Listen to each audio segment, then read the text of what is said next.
Sula is a 1973 novel by Nobel Prize-winning author Toni Morrison. Plot summary.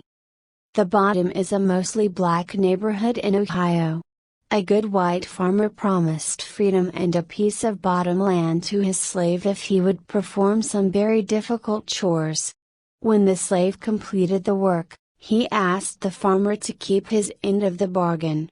Freedom was easy. The farmer had no objection to that, but he didn't want to give up any land, so he told the slave that he was very sorry that he had to give him valley land.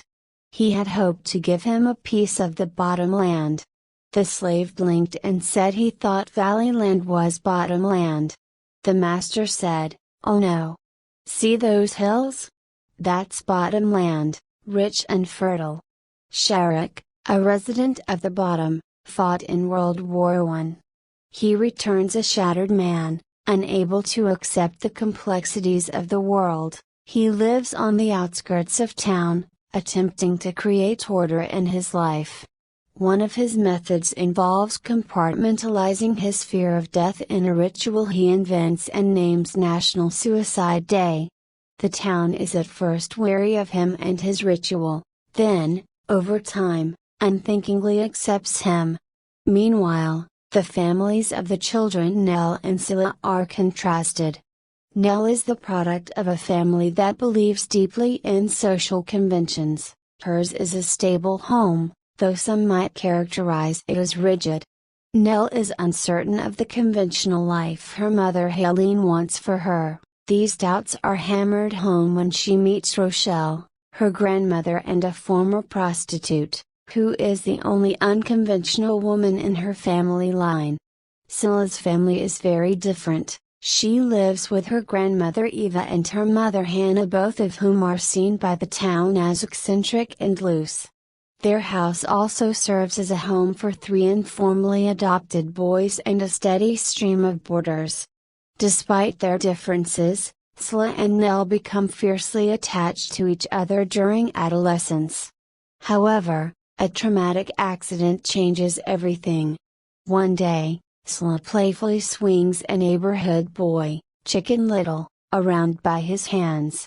When she loses her grip, the boy falls into a nearby river and drowns. They never tell anyone about the accident even though they did not intend to harm the boy.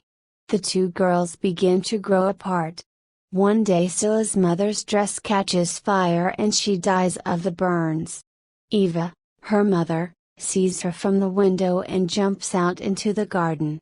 After high school, Nell chooses to marry and settles into the conventional role of wife and mother.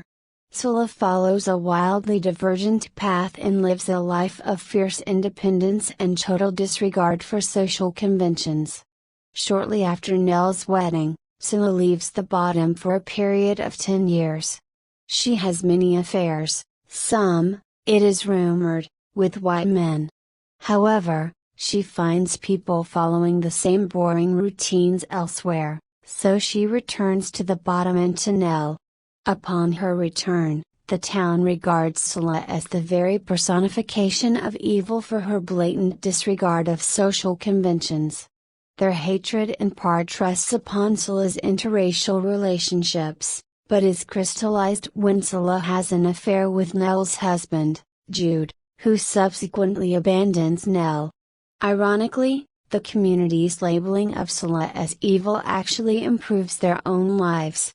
Her presence in the community gives them the impetus to live harmoniously with one another.